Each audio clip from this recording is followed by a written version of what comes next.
a pena. Ei, às vezes você diz, mas está tão difícil, é tão difícil, eu passo por tantos problemas. Querida, querido, é melhor estar aos pés do Senhor passando as dificuldades do que lá fora, porque com o Senhor você tem quem intercede por você, você tem quem obra por você. A palavra de Deus nos diz que nós devemos levar o nosso fardo, mas a nossa carga nós podemos dividir com outra pessoa, e nós temos pessoas para ombrar conosco e dizer: ei, o fardo é seu, mas a sua carga eu vou ajudar você a levar. É necessário fazermos um esforço enorme para ajudar também a nossa irmã, o nosso irmão, aqueles que nos pedem oração. Um esforço enorme sempre é necessário. Aí eu me lembro de quando eu comecei a fazer esse esforço. Escute, eu morava em Borá. Tem quase 12 anos que eu moro em Goiânia, na capital do estado de Goiás. Mas quando eu morava no interior, em Borá, 220 quilômetros da capital, sempre me foi proporcionado um bom nível de vida, um padrão de vida muito alto, aonde eu sempre frequentei bons restaurantes, viagens, carros particulares. A minha mãe tinha dinheiro, que eu achava que o dinheiro dela comprava tudo. Eu era uma pessoa muito arrogante. Com 13 anos de idade eu engravidei da minha primeira filha. Quando eu tive 14 anos, eu tive a minha primeira filha. Escute, eu nunca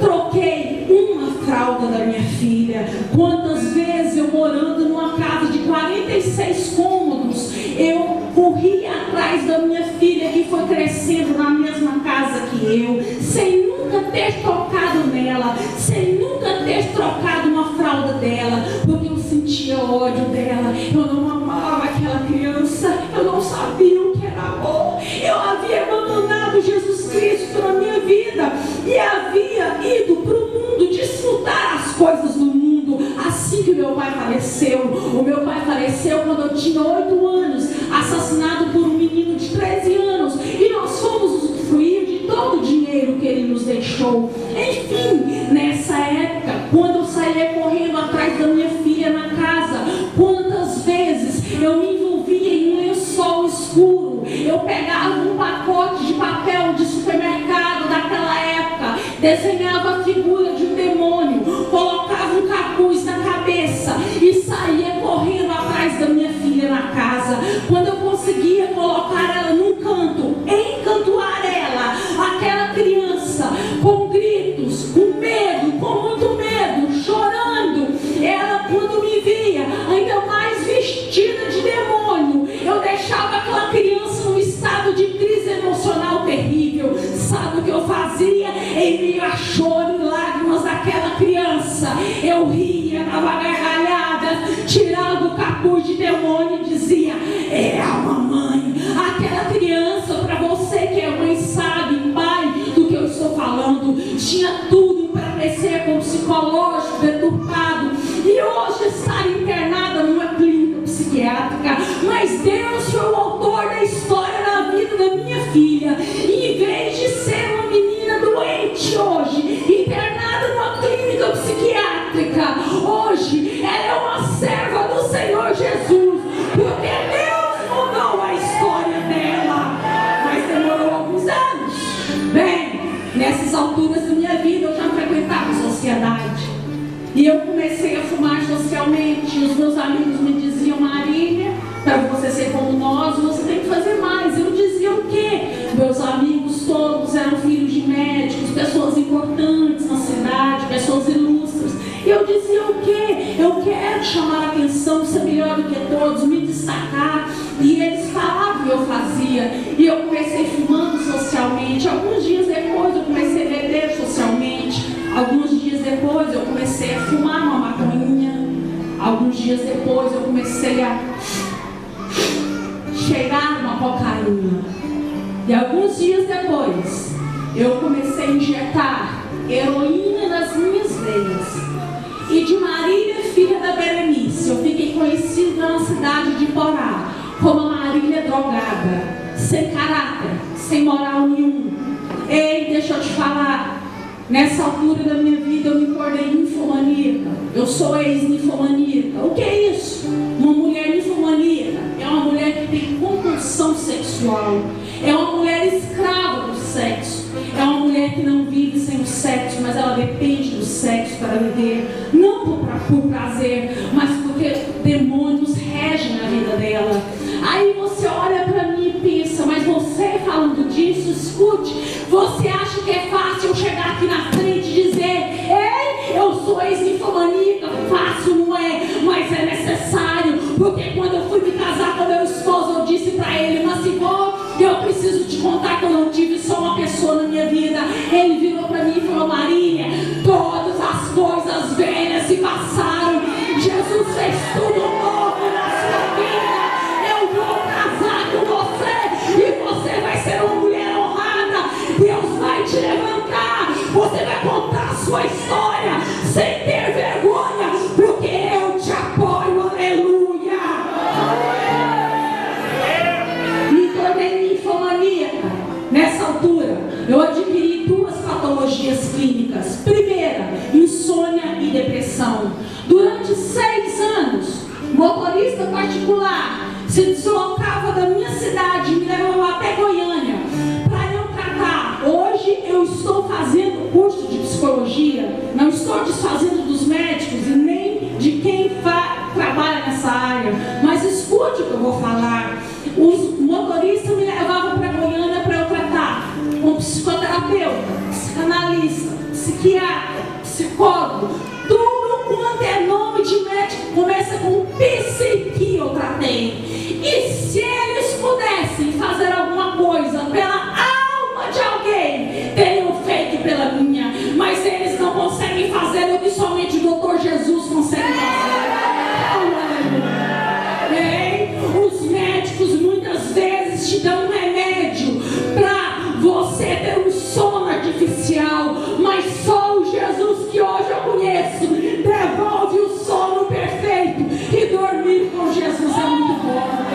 Os médicos muitas vezes te dão uma mansa-leão, um calmante, um antidepressivo, um psicotrópico. Para quê? Para que você pare de ficar naquela área de zona totalmente depressiva e fique viajando fora do ar. Quantas vezes precisa dar uma mansa-leão para você ficar amarrada, como eu fiquei amarrada várias vezes no hospital, para eu não tirar a minha vida, porque eu tentei o suicídio por 3 vezes, de tanta depressão era forte, mas só o Jesus que eu conheço tira a vontade de morrer e coloca a vontade de viver no coração de um homem, de uma mulher.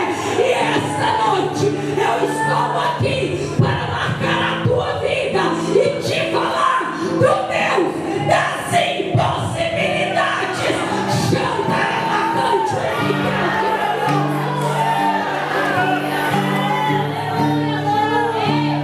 Me tornei depressiva, alcoólatra, ninfomaníaca, agressiva e drogada. Todos os demônios que haviam na vida do meu pai, porque eu presenciei surras quando meu pai era vivo, agredindo a minha mãe, vieram sobre a minha vida quando meu pai morreu. E eu comecei a repetir as mesmas cenas. As pessoas me achavam, eu passava 5 dias, 5 noites sem dormir, fora de casa me dopando. As pessoas me achavam muitas vezes com a porta do carro aberta, deitada no chão, no meio do asfalto. Me levavam para minha mãe cuidar de mim, com aquele amor enorme que toda mãe tem. Sabe o que eu fazia?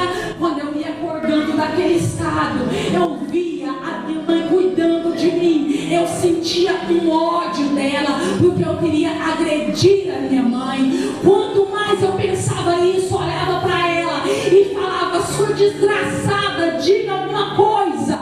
Mas ela dizia: eu acredito num Deus que vai mudar a tua história.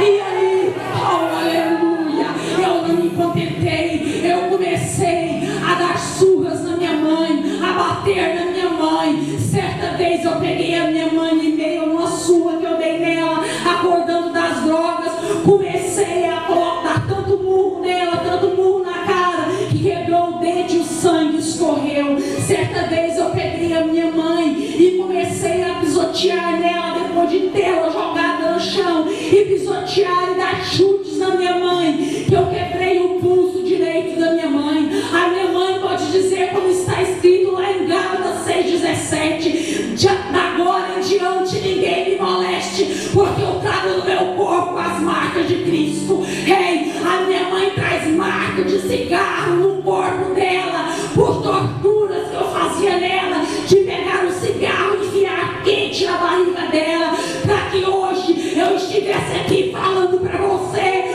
mãe, você está com problema.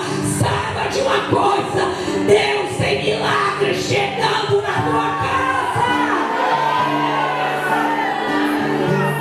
Filho, filha, tá com problema dos seus pais?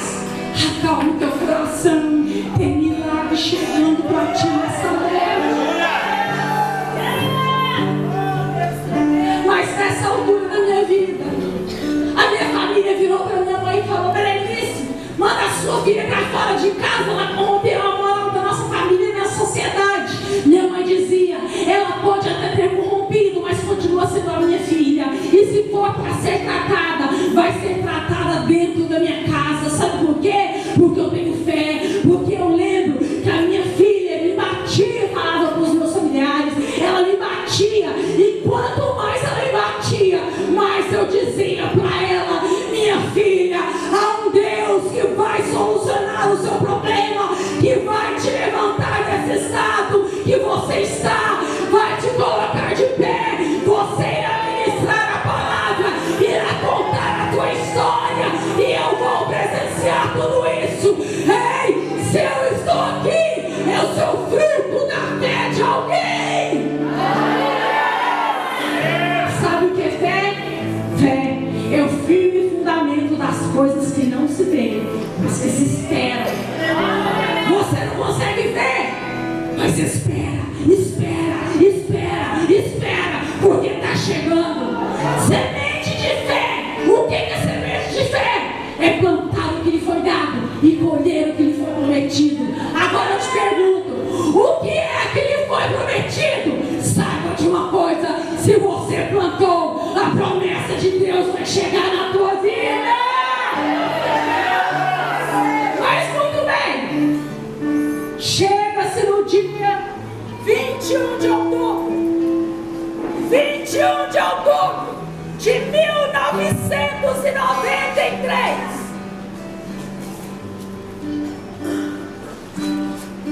Dia 21 de outubro de 1993, fui hospitalizada.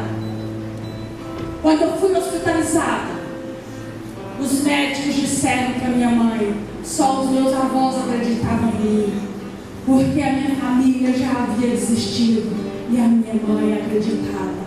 Eu fui hospitalizada com o diagnóstico AIDS. Os médicos disseram para minha mãe: nós não temos nada a fazer, a sua filha está com AIDS.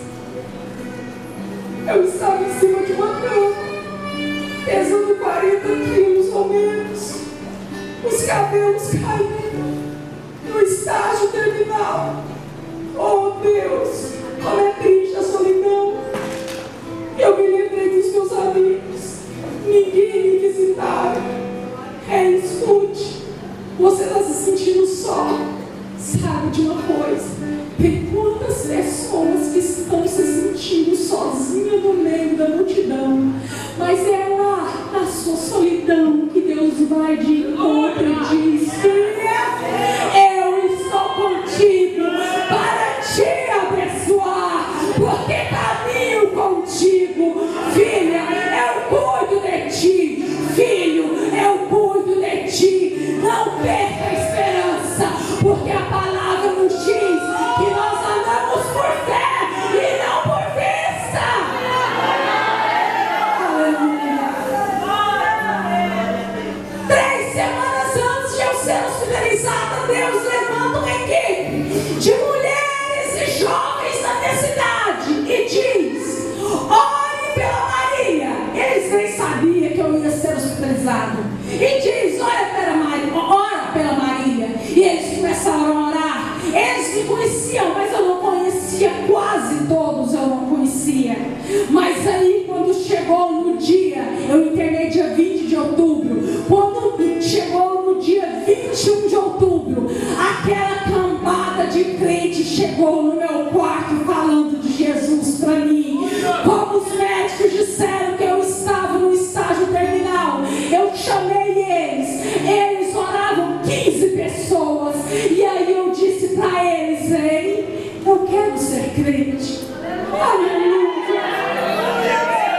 Eles oraram por mim, eles clamaram por mim e disseram: você vai ser crente. Eles acreditaram em mim. Naquele momento eles fizeram oração. Quantas vezes nós queremos pregar para a prostituta, para o adúltero, vir para Jesus, e quando chega aqui dentro nós somos os primeiros a jogar pedra. Ei, se você não pode ajudar a pessoa ferida que entrar aqui dentro, deixa que o pastor está com o remédio na mão para ajudar a estancar as feridas da ovelha que entrar aqui. Apenas cumpra o hino que você cantou. Ore, ore, ore, porque milagres acontecerão. Joelhos se dobrarão. Aleluia, através do poder da sua oração. Só que eu não sabia do melhor de Deus. Foi a minha primeira noite bem dormida. Depois de 6 anos, foi aquela noite sem tomar medicamento para dormir. Aí eu entendi que Deus havia me curado da insônia. Porque se passaram alguns dias que eu estava naquele hospital, e eu me lembrei que todos os dias eu injetava no mínimo 3, 4 vezes no dia. E eu não estava mais com vontade de injetar nada. Pelo contrário, eu não tive nem crise de abstinência. E eu me lembrei dos meus amigos que tinham crise de abstinência. Quando eles tinham crise porque os pais queriam levar para uma clínica de repouso, eles davam crises convulsivas. Deus foi tão poderoso comigo que eu nunca passei numa clínica de repouso humana, mas passei na clínica de repouso espiritual, através da oração daquelas pessoas que oraram, intercederam por mim. Então, se você não pode fazer nada, ore, ore, ore, porque o milagre vai chegar.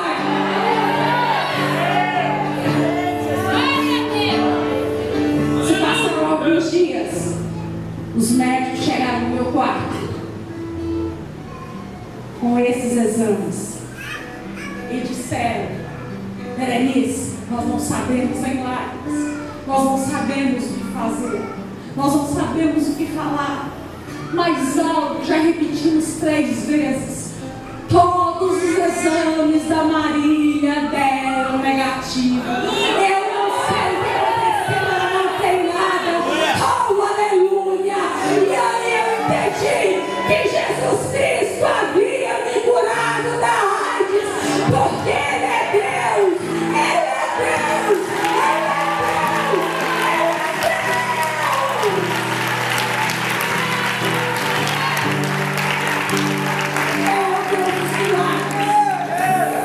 Saí daquele hospital me sentindo uma leoa. Uma daquelas pessoas que fazia parte da equipe de libertação hoje é o meu esposo, o pastor Mocigão. Que eu não conhecia. Saí do hospital. Ele virou para mim e falou: Marília, você quer namorar comigo? Com 5 meses nós conhecemos, namoramos, noivamos e casamos. Deus é fiel. Ele virou para mim e falou: Marília, você quer namorar comigo? Eu falei: quero. Ele falou: mas para namorar é uma coisa, para casar. Eu falei: comigo também.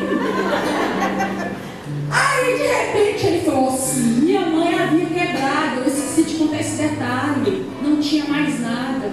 Ele virou para mim e falou assim: olha, mas para casar comigo tem que trabalhar comigo, estufou o peito. E eu falei: é? Achei um empresário na cidade, não tô sabendo, mamãe quebrou. O que você faz, meu filho? Ele falou: eu sou servente de pedreiro. Você topa? Eu falei: topa. Só que eu não entendi os planos de Deus. A palavra de Deus nos diz que aonde abundou o pecado, superabundou a graça divina. Aleluia.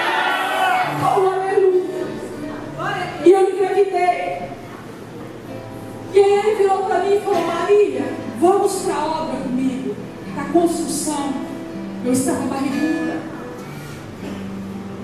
Naquele instante, eu estava na obra com ele. Ele falava para mim: coloca tanto de areia, cimento, mexe, abre, para que você possa colocar água no meio e para que você possa misturar e fazer uma massa homogênea.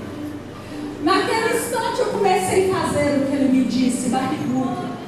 Comecei a mexer na massa de servente, de pedreiro. Naquele instante que eu estava fazendo isso, dentro do meu coração começou a doer. Eu falei: Deus, eu estou aqui na construção grávida. Oh Deus, lá em casa não tenho onde comer. O Senhor sabe que eu estou grávida. Eu nunca reclamei. Eu nunca disse nada para o meu esposo para que ele pudesse ficar afligido. Jesus, Tu sabes, Deus. Eu mexia naquela massa. Eu disse: Tu sabes, Deus, que antes eu olhava para uma pessoa, eu achava que eu estava lá em cima, que eu era melhor. Eu olhava para uma pessoa lá embaixo, achava que era uma formiguinha, que eu podia pisar em todos. Jesus, hoje eu estou aqui embaixo, olho para cima e todos parecem maiores do que eu. Deus, o Senhor sabe que antes eu olhava para baixo e o rio para mim era um canudinho. Eu pisava em todo mundo. Deus, naquele instante, ministrou no meu coração quando eu disse: Deus, eu não entendo mais os Teus mistérios. Eu estou nessa situação. Falta algo de comer dentro da minha casa. Senhor, faz um milagre. Aí Deus ministra no meu coração: filha, olha o que está escrito lá em Salmos. Salmos diz assim: eleva os meus olhos, de onde me vem o socorro? O meu socorro vem do Senhor que fez os céus e a terra. Aleluia! Filha, tu tá achando que o teu problema, o teu gigante é grande, que todos são maiores que você? Eu estou acima dos céus e sou maior do que os teus problemas, do que o teu gigante. Ei, mulher, aonde você está vendo gigante, aonde você está vendo problema, saiba de uma coisa: eleva os seus olhos para o monte, que você vai entender que o teu Deus é maior do que tudo. A partir de então eu comecei a entender que a visão do homem e da mulher de Deus era enxergar possibilidades aonde todo mundo só enxergava dificuldades. Então entenda: se é o Senhor que está te plantando, seja onde for, mulher, você vai florescer. Mulheres vocacionadas, transformadas para transformar. E você está aqui para transformar essa geração. Sabe por quê? Porque a sua existência, mulher, a sua existência, mulher, leva a evidência que essa geração que você vive necessita de você para mudar algo que está dentro deles. É você, mulher, que Deus conta. É com você que Ele pede: espera mais um pouco para o meu milagre chegar, mas continua fazendo a minha obra. Deus nos prosperou como todo casal deseja ser próximo, na área espiritual, emocional, financeira. Achava eu que estava na melhor época do meu ministério, quando eu fui acometida de uma enfermidade, obstipação intestinal. Nós pastoreávamos a igreja em Porá. E eu fui para Goiânia. Eu não tinha nada a não ser uma obstipação intestinal, intestino preso. Mas caí na mão de um médico picareta. E por um erro médico, estava comigo. Lembra que eu falei da minha filha que eu havia abandonado? A minha oração era a seguinte: Senhor, me mostre esse amor dela por mim. É o mesmo amor de uma filha que nunca foi desprezada pela mãe. Porque hoje, Deus, eu te sirvo. Hoje eu amo aquela menina, mas ela ainda olha para mim e lembra de demônios.